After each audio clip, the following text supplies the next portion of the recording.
ఈరోజు అక్షరాల ఆణిముత్యాలలో ఆణిముత్యం. మనిషి జీవన విధానం. మనిషికి సరి అయిన విజ్ఞానమే మనిషికి మెరుగైన జీవితాన్ని కల్పిస్తుంది. జన్మచేత అందరూ సమానులే. వారు చేసే కర్మలు వేరు వేరైనప్పటికీ జన్మచేత అందరూ సమానులే. ప్రతి మనిషిలోనూ ఆటవిక ప్రవృత్తి దాగి ఉంటుంది.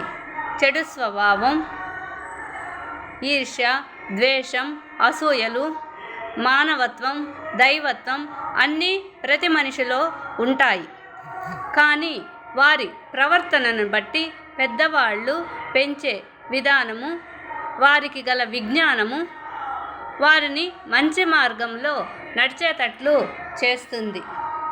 వాళ్ళకి మంచి మార్గంలో ప్రతి మనిషి నడవాలంటే శాస్త్ర విజ్ఞానం చాలా అవసరం. సాంప్రదాయాలు పాటిస్తూ పెద్దవాళ్ళు ఆచారాలుగా పెట్టిన విషయాలను అవగాహన చేసుకుంటూ జీవితంలో ముందుకు సాగిపోవటమే. ఈ విషయంలో మనము ప్రకృతిని గమనించాలి. ఏ ఫలాపేక్ష లేకుండా ప్రకృతి చెట్ల వల్ల ఎన్నో లాభాలు ఉన్నాయి.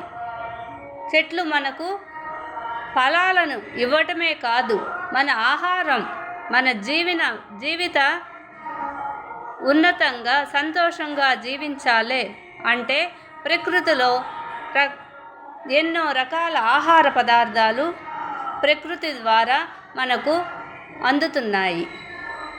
కాబట్టి ప్రకృతిలోని మొక్కలను చూసి మనము చాలా నేర్చుకోవాలి.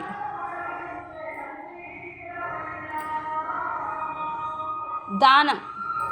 మనిషి దానం చేసినందువలన కొంచెం కోల్పోయినా, భవిష్యత్తులో కొంచెం కోల్పోయినా ఆ దానం అనేది గొప్ప ఘనకార్యం. కొంతైనా మనము దానం చేయటం అలవాటు చేసుకోవాలి.